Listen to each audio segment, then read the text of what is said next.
बहुत से तुम्हारे जन्म हुए मनुष्य जन्म, लेकिन सदगुरु नहीं मिले, इसलिए बाजी हार गए। अब की जीत जाओ। सदगुरु का वर्ण करके उनकी आज्ञा के अनुसार चल दो। बहुत कठिन है सदगुरु की आज्ञा पर चलना।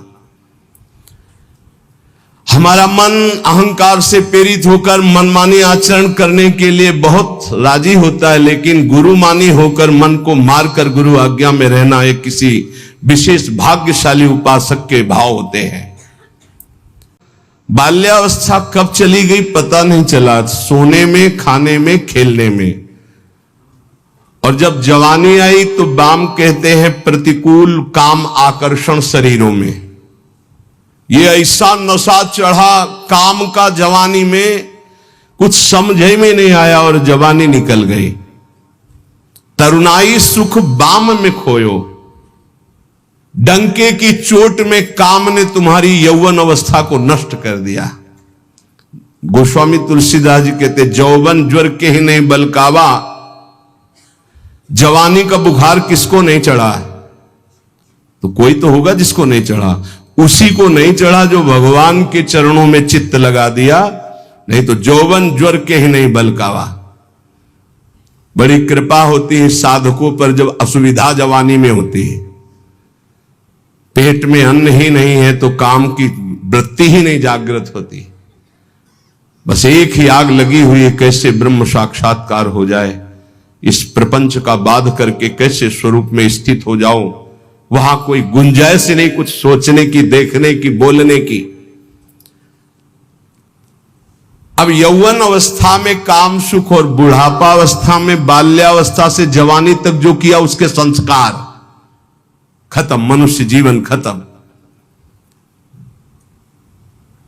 खलक सब रैन का सपना, समझ मन कोई नहीं अपना। कठिन है मोह की धारा, बहा सब जात संसारा। घड़ा जो नीर का फूटा, पत्र जो डार से टूटा। जो पत्ता डाल से टूट गया दोबारा नहीं लगेगा। कच्ची मिट्टी में पानी भरा गया, फैल गई, किसी काम की नहीं रही। ऐसे ही बुढ़ापा के बाद एक अवस्था आती मृत्यु, फिर मानव जीवन गया, फिर अन्य योनियों में भटकना पड़ा। तीन लोक और भुवन चतुर्दश, सब ही काल को चारो। पूरी रहो जगदीश गुरु तन, बासे रहो नियारो। कहे कबीर सुनो भय साधु, सब घट देखन हारो। जन्म अनेक दगा में खोए, बिन गुरु बाजी हारो। मन रे अब की बेर संहारो। चाहे जितना तुम पुण्य करके चाहे जिस लोक में जाओ, तीनों लोकों तक काल का नगाड़ा बजता है। हर समय वो विनाश लीला करता रहता है। सब काल का चारा है, कोई नहीं बच सकता। जैसे हरिवंश प्रपंच बंच सब काल ब्याल को खायो। यह जिय जान श्याम श्यामापद, कमल संगी सिरनायो। गुरुदेव ने जिसको स्वीकार किया और जगदीश का ज्ञान प्रदान कर दिया, कबीर साहब कहते हैं भाई सुनो, वही विजय प्राप्त कर लिया जो घट घट में सबको आराध्य देव माना। हर घट में हमारा आराध्य देव विराजमान है। वो जीवन मुक्त हो गया। इस शरीर का धारण करना मानव देह का यही सफलता है।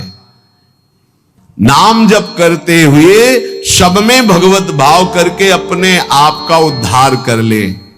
समझो रे भाई, समझो रे, अरे हिया नहीं रहना,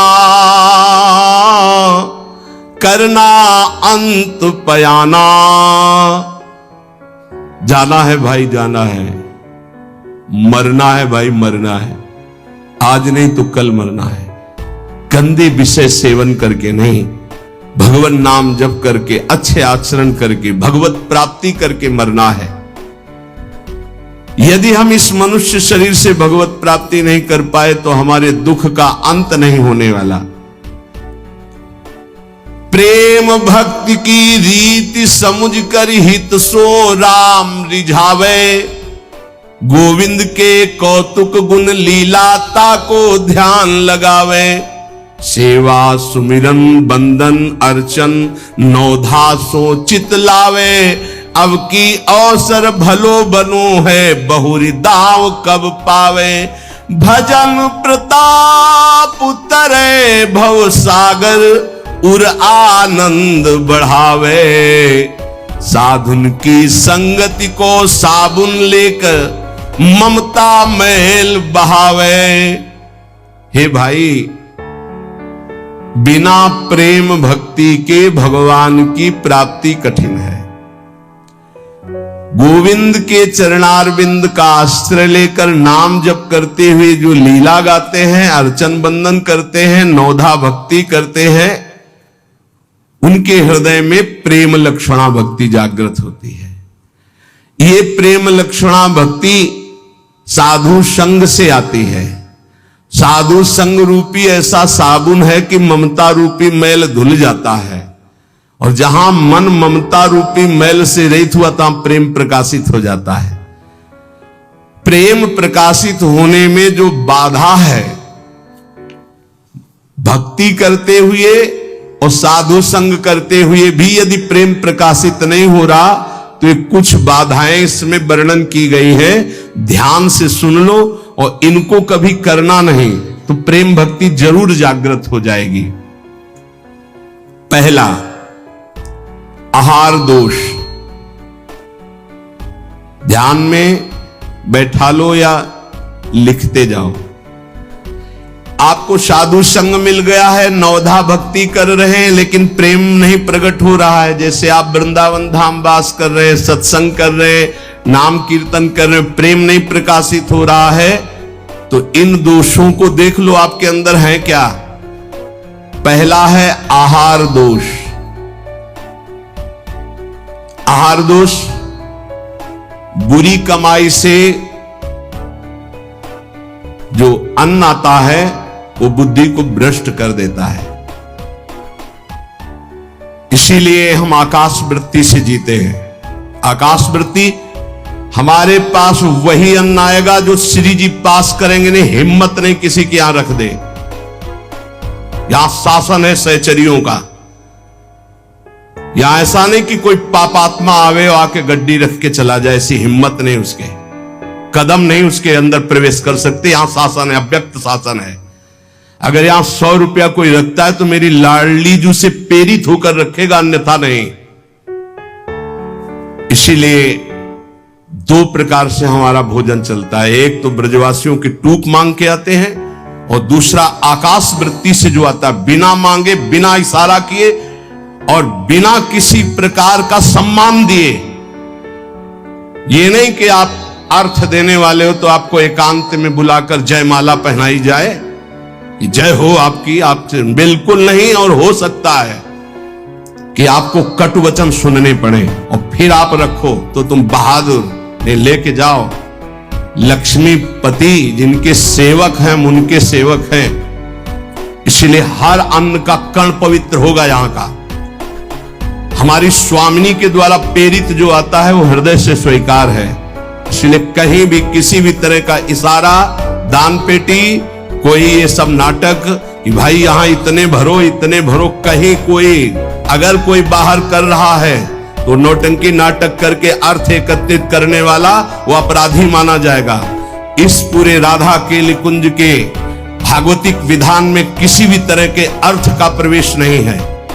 हम भिक्षुक हैं, हमारा भरण पोषण स्वामिनी से होता है। किसी के हृदय में ऐसे किया, स्वामिनी जी के आगे चढ़ गया, उसी से बिजली का बिल, उसी से उदर पोषण होता है। और ये हम इसलिए नहीं सुना रहे कि तुम चढ़ा देना।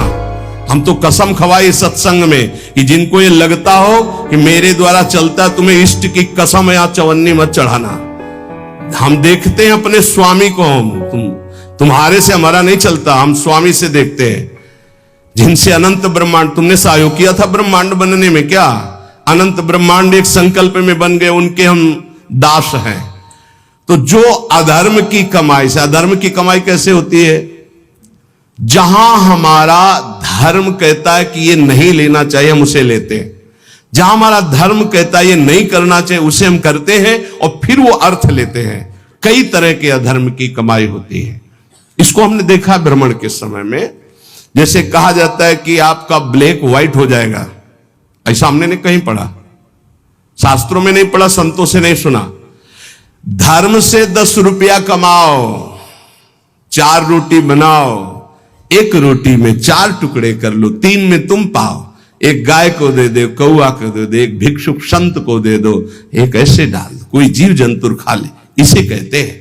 वो तुम्हारा धन और पवित्र हो गया। पापाचरण करके आओ, 1 लाख में 10,000 दो, नरक जाओगे, क्योंकि वो 10,000 जो खाएगा उसकी बुद्धि भ्रष्ट हो जाएगी। आहार दोष। जब द्रौपदी जी और महाराज युधिष्ठिर और भगवान श्री कृष्ण भीष्म पितामह को घेरे हुए प्रश्नोत्तर हो रहे, तो बहुत शास्त्र का ज्ञान दे रहे हैं, बहुत हजारों प्रश्नों के उत्तर भीष्म पितामह जी ने दिए। तो जब धर्म का उपदेश कर रहे थे तो कहा, रुको पितामह, ये वही बुद्धि है उसी महापुरुष की जो सभा में बैठा था, मुझे वस्त्रहीन किया जा रहा था, मैं चीख चीख के पूछ रही थी क्या ये धर्म है? उस समय ज्ञान तुम्हारा कहां चला गया था जो आज ज्ञान उपदेश कर रहे हो? तुम मुस्कुराए और कहा, बेटी तुम्हारा प्रश्न धर्मयुक्त है। वो सब बह गया, 6 महीने बाणों की सैया पर वो खून बह गया है। इस समय मैं शुद्ध हूं, जो प्रश्न करोगे ठीक धर्मयुक्त उत्तर होगा। उस समय पापी दुर्योधन का अन्न खाने से मेरी बुद्धि मलिन हो गई थी। उदाहरण दिया कि एक परमहंस जी जंगल में कंदमूल फल खाकर रहते थे। एक दिन राजा की दृष्टि पड़ी, श्रद्धालु था, साष्टांग दंडवत की महाराज महल पधारी और अपने चरणामृत से, चरण रज से महल को पावन करें और प्रसाद पाए। मना कर दिया, हम तो कंदमूल फल खा गए। चला, दूसरी बार फिर आया, तीसरी बार फिर आया। मन में आया चलते, ठीक है। राजा बहुत प्रसन्न हुआ, आदर के साथ ले गया। महारानी ने स्वयं बनाया, महाराज संत भगवान ने पाया, गए। अब जब जंगल में आए तो मन नहीं लगा भजन में। कहां सूखे कंदमूल फल और कहां रसीला वो भोजन राज परिवार का और रानी के हाथ का बना। अब तो अच्छा दृश्य देखने की इच्छा नहीं होती हो, गुलरी पाकर यही फल जंगली। बस अब ये इंतजार था कि राजा आ जाए और निमंत्रण दे दे। अन्न का प्रभाव। राजा आया, संकल्प ऋषि का, महाराज वो पहले बार में कि हाँ हाँ वो तो आप बड़े भगत हो, एक बार जाके हमने देख लिया, बड़ी श्रद्धा है। दोबारा गए तो प्रसाद बना रही थी रानी, तो दृष्टि गई हार पे।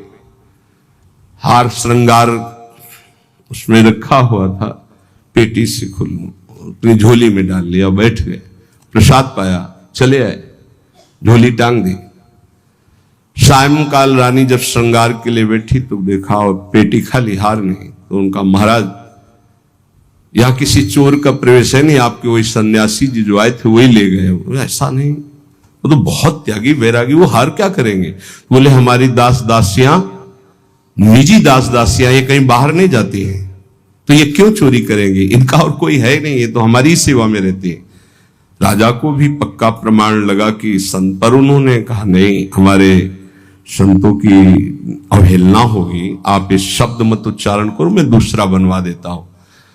2-4-5 दिन वो उपवास किए संत भगवान, तब उन्होंने जंगल से फल लाने की सोचा, झोली में हाथ डाला तो देखा वो हार। तो उनका ये हार कैसे आ गया? ओ, मैंने चोरी की, ये कितना निंदनीय मेरी बुद्धि हो गई, कैसे मैं निकृष्ट हो गया। हार लिया और ऐसे, मैं चोर हूं, मैं चोर हूं, वहीं से कहते हुए राज दरबार में, मैं चोर हूं। महाराज उतरे, दंडवत किया, कहा महाराज आप चोर नहीं हो। नहीं मैं चोर हूं, मैंने हार चोर। बोले महाराज मैंने परीक्षा के लिए आपकी झोली में डाला था और उनको ऐसे ले गए, कि सभा को कहीं ये न लगे कि संत ऐसे होते हैं।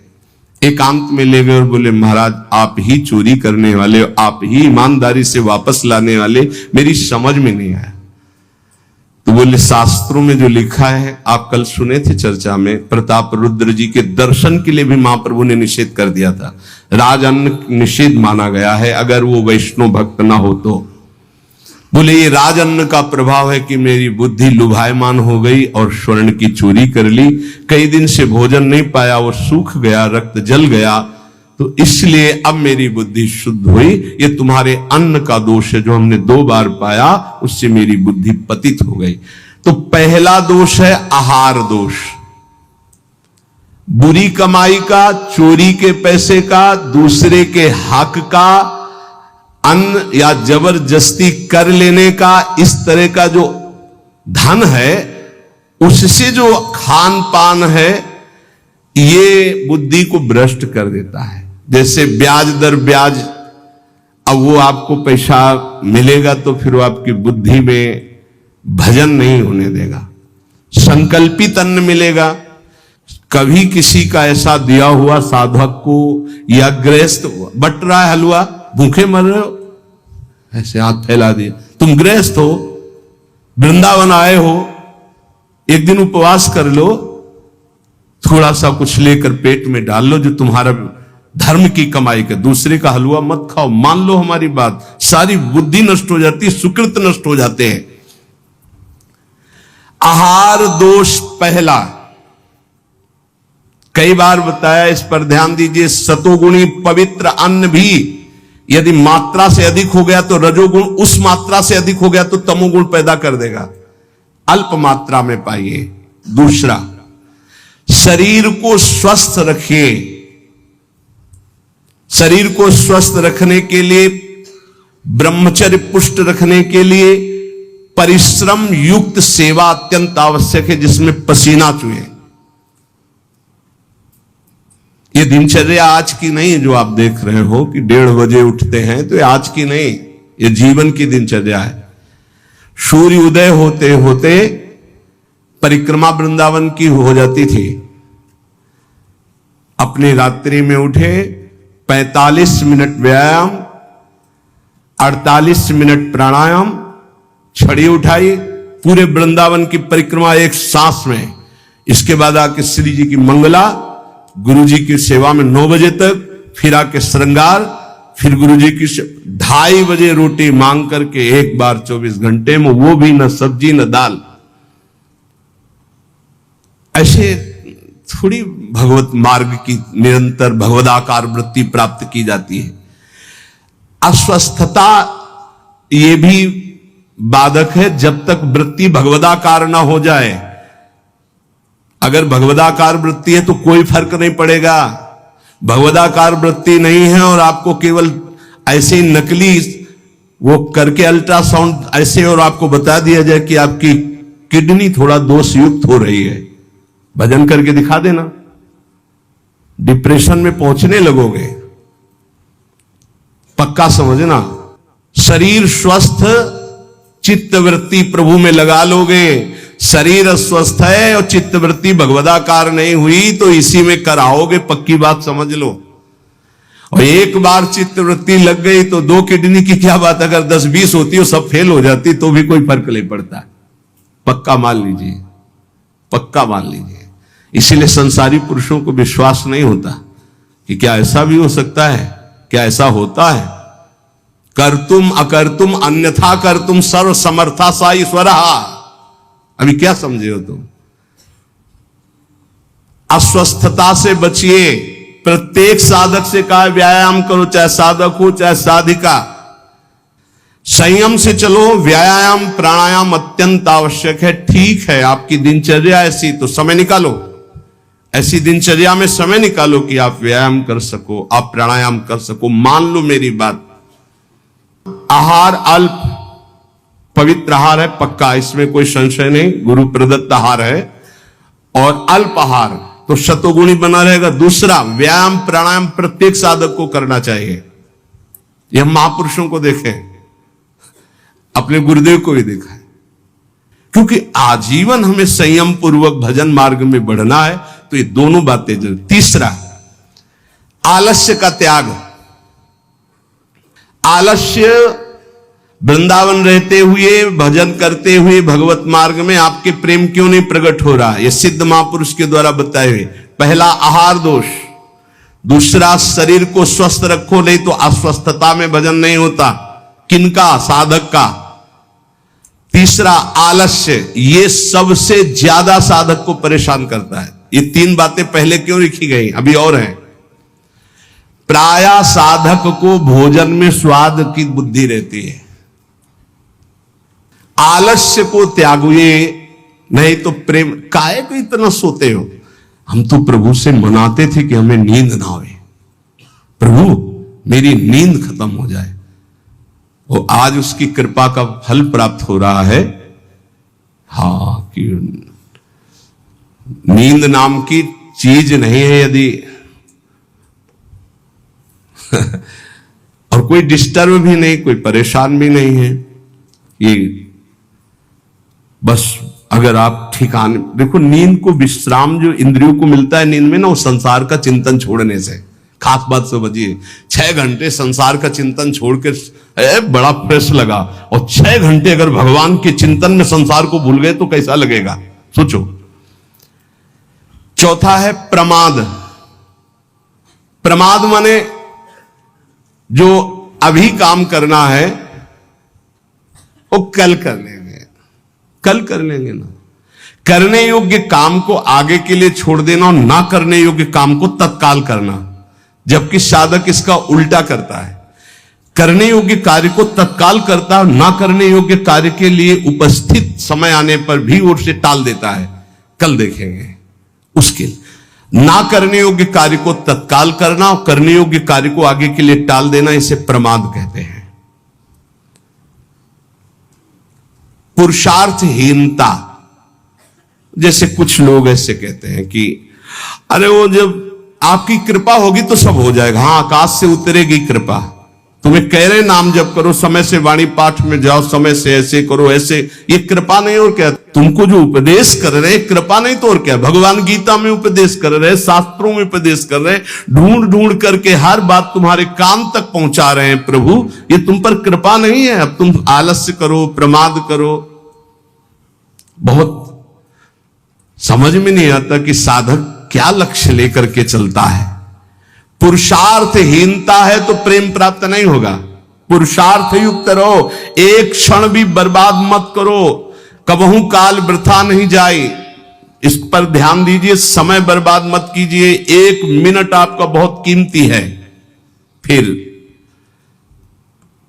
छठवां, अश्रद्धा। श्रद्धा किसे कहते हैं? गुरु और शास्त्र के वाक्य को यथावत बिना विचार किए पालन करना, उसे श्रद्धा कहते हैं।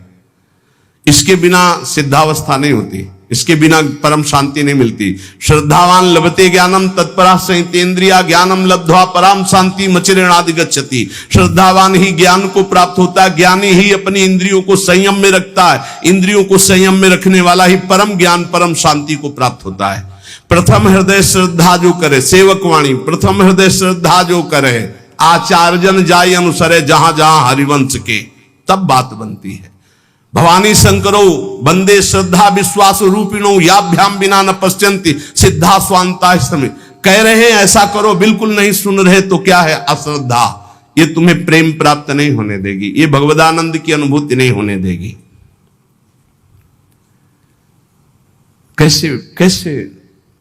अगर आप वचन रूपी लक्ष्मण रेखा के अंदर रहोगे तो माया रूपी रावण तुम्हारा हरण नहीं कर पाएगा, तुम्हारी बुद्धि रूपी सीता का अपहरण नहीं कर पाएंगे। राम जी वरण कर लेंगे बुद्धि रूपी सीता का, श्याम जी वरण कर लेंगे।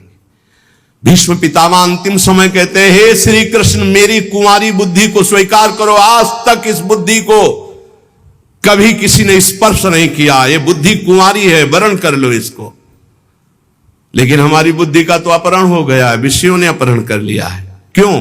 क्योंकि हम गुरुदेव के वाक्य रूपी लक्ष्मण रेखा के अंतर्गत नहीं रहे, हम रेखा क्रॉस कर गए, अश्रद्धा कर ली, उनकी आज्ञा नहीं मानी, अवहेलना कर दी, कुतर्क। नहीं, ऐसा कैसे हो सकता है? बहुत विचित्र गुरुजनों की वाणी में सामर्थ्य होती है। कभी गुरु की वाणी पर अविश्वास करके कुतर्क नहीं करना चाहिए। अधैर्य, अगर उपासक में धैर्य नहीं है तो प्रेम प्रकाशित होने में बाधा पड़ जाएगी।